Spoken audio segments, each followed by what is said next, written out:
কোরআনের আয়নায় আমরা আমাদের নবী মুহাম্মদুর রাসূলুল্লাহ সাল্লাল্লাহু আলাইহি ওয়াসাল্লামকে আল্লাহ তাআলা কেন সর্বশেষ ও চূড়ান্ত নবী হিসেবে খায়রা উম্মার নবী হিসেবে পাঠিয়েছেন, এর পেছনের মূল উদ্দেশ্য বা রহস্য কি ছিল, এই বিষয়ে যদি আপনি কোরআনের আলোকে, হাদিসের আলোকে আমাদের সামনে আলোচনা উপস্থাপন শুরু করতেন প্লিজ। ধন্যবাদ আপনাকে, আমাদের মেধাবী সঞ্চালক মহোদয়। চমৎকার একটি বিষয় নিয়ে আসছেন। আমরা নবীকে ইসলামের মিলাদের পবিত্র মাস মাহে রবিউল আউয়ালে আমরা আছি। এই মাহে রবিউল আউয়াল শুধুমাত্র মুসলমানদের জন্য নয়, আমরা মনে করি জাতি, ধর্ম, বর্ণ নির্বিশেষে সকলের জন্য অত্যন্ত গুরুত্বপূর্ণ। আল্লাহ তাআলা নবীদের পাঠান, কেন পাঠান? আল্লাহ পাক কোরআন কারীমে ইরশাদ করছেন, ওয়া আলাল্লাহি কাসদুস সাবিল ওয়া মিনহা জায়র, যে মানুষকে সঠিক পথের দিশা দেওয়ার দায়িত্ব আমি আল্লাহর, যেখানে রয়েছে অসংখ্য বাঁকা পথ। আরেকটি জায়গায় আল্লাহ তাআলা বলছেন, ইন্না আলাইনা লাল হুদা, মানুষকে সঠিক পথের দিশা দেয়া, অর্থাৎ কোন পথে মুক্তি, শান্তি, স্থিতিশীলতা, মানব কল্যাণ, সেটি কিন্তু দিক নির্দেশনা আমারই কাজ, আল্লাহ তাআলা বলছেন।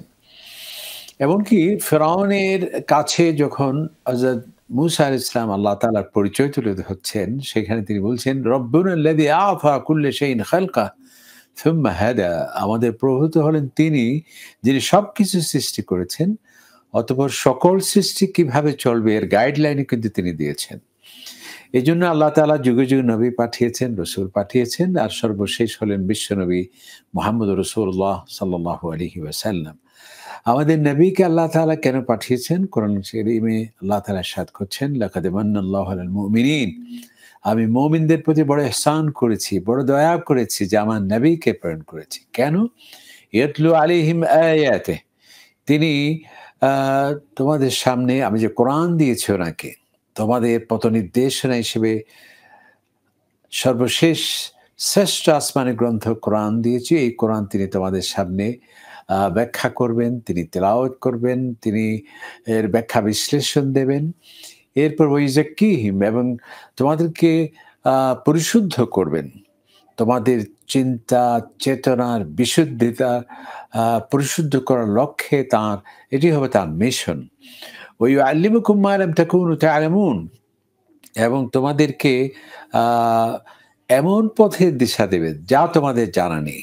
অর্থাৎ এই যে আমাদের দারিদ্র্য বিমোচন কিভাবে হতে পারে, মানুষের কল্যাণ কিভাবে হতে পারে, আমাদের আদর্শ সমাজের রূপরেখা কি হতে পারে, একটি সাম্প্রদায়িকতা মুক্ত বিশ্ব কিভাবে হতে পারে, এই ঝঞ্ঝা বিক্ষুব্ধ পৃথিবী থেকে শান্তি কিভাবে আসতে পারে, মানবতার মুক্তি কিভাবে হতে পারে, যেগুলো আমাদের সঠিক অর্থে জানা নেই। আল্লাহ তাআলা বলতে, যা তোমাদের জানা নেই এ বিষয়ে সুস্পষ্ট জ্ঞান দেওয়ার জন্যই আমার নবীকে তোমাদের কাছে আমি প্রেরণ করেছি।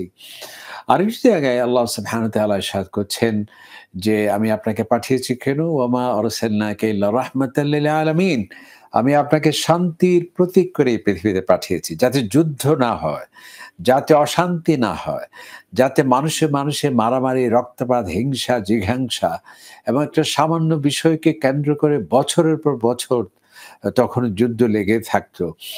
সে হাজার বছর আগে কেন, এখনো আজকে আমরা জ্ঞান বিজ্ঞানের অভাব নেই, বিশাল আমাদের আজকে পাখির মতো ডানা মেলে উঠছে আমরা আকাশে, সাবমেরিন দিয়ে কি আপনার তিমির তার থেকেও গভীর সমুদ্রের তলদেশে আমরা বিচরণ করছি, কিন্তু যুদ্ধ এখন লেগেই আছে। সেই সুসভ্য রাষ্ট্র যাদেরকে আমরা বলি যে সামান্য একটা চল ছুতুকে কেন্দ্র করে কোনো ডিক্লারেশন যুদ্ধ সেখানে লেগে থাকে। তো এখনো এই যে অশান্ত এই যে অবস্থা, এটিকে দূর করে শান্তি প্রতিষ্ঠার জন্যে, যেখানে জাতি, ধর্ম, বর্ণ নির্বিশেষে কোনো বিশেষ জাতির কোনো কি থাকবে না, আধিপত্য থাকবে না। আমরা শ্বেতাঙ্গ, তাই আমরা বিশ্বকে আমরা পরিচালনা করব, আমরা শ্রেষ্ঠ জাতি, আমরা যা বলবো সেটি চলবে, মাইট ইজ রাইট, এই নীতিতে চলবে, এটি যাতে না হয় এবং মানুষের মধ্যে শান্তি প্রতিষ্ঠা করার জন্যেই আমি কিন্তু আপনাকে পাঠিয়েছি। আরেকটি জায়গায় আল্লাহ সুবহানাহু ওয়া তাআলা বলছেন, আমি নবীকে এই জন্যই প্রেরণ করেছি, ওয়ালাকাদ আরসালনা রাসূলানা ওয়া আনজালনা মাআহুল কিতাব ওয়াল মিজান, আপনাকে নয়, কেবল ইতিপূর্বে যত নবী প্রেরণ করেছি, রসুল প্রেরণ করেছি এবং তাদেরকে আমি গাইডলাইন দিয়েছি, তাদেরকে আসমানি কিতাব দিয়েছি।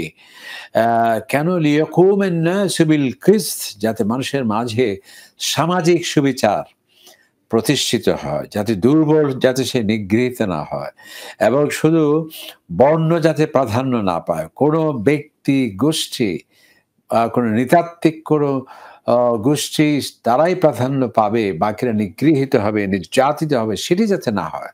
অর্থাৎ সোশ্যাল জাস্টিস, সামাজিক সুবিচার প্রতিষ্ঠার জন্য কিন্তু আমি নবী এবং রাসূলদের পাঠিয়েছি। আল্লাহ তাআলা আরো বলছেন কোরআন কারীমে, ইন্নাকা লাআলা খুলুকিন আযীম, আমি আপনাকে মহা এক উন্নত চরিত্র দিয়ে আমি আপনাকে পাঠিয়েছি। আজকে আমরা অনেক বড় বিজ্ঞানী, কিন্তু আমাদের নৈতিকতা নেই। আজকে অনেক বড় রাষ্ট্রবিজ্ঞানী, রাষ্ট্রনায়ক, কিন্তু চারিত্রিক দিক থেকে দেখা যায় দারুণ সেখানে অসহায় অবস্থা। প্রতিটি ক্ষেত্রে আমরা এগিয়ে আছি বিভিন্ন সূচকে, ইন্ডিকেটরে, কিন্তু দেখা যায় এথিক্স, মোরালিটি, চরিত্রে আমরা দারুণভাবে পিছিয়ে।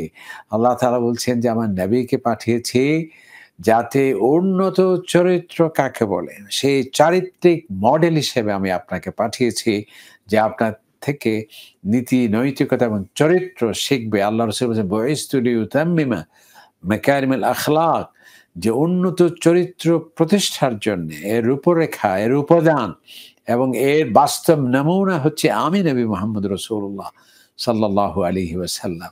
আরেকটি জায়গায় আল্লাহ তাআলা বলছেন, ইন্না আনজালনা ইলাইকাল কিতাব, আমি আপনাকে নবী করে পাঠিয়েছি এবং আপনাকে কিতাব দিয়েছি। কেন? লিতাহকুমা বাইনান নাস বিমা আরাকাল্লাহ, যে মন মস্তিষ্ক প্রসূত কোনো আইন, কোনো রুলস রেগুলেশন, সেটি একটি আদর্শ রাষ্ট্র পরিচালনার মাধ্যম হতে পারে না। একটা সুশীল সমাজ গঠনের সেটি কি হতে পারে না, রূপরেখা হতে পারে না। আমি আপনাকে পাঠিয়েছি কেন? লিতাহকুমা বাইনান নাস, মানুষের মাঝে আপনি আপনি বিচার ফায়সালা করবেন। বিচার ফায়সালা করবেন, যে যাতে মানুষের মুক্তি যাতে সে পায়, সেটি অর্থনৈতিক মুক্তি, সেটি সাংস্কৃতিক মুক্তি এবং সেটি নানাবিধ আধিপত্য থেকে মানুষ যাতে শিকল থেকে মুক্ত হয়ে যাতে একটা ন্যায় নীতি প্রতিষ্ঠা হয়, সেজন্য আমি আপনাকে পাঠিয়েছি।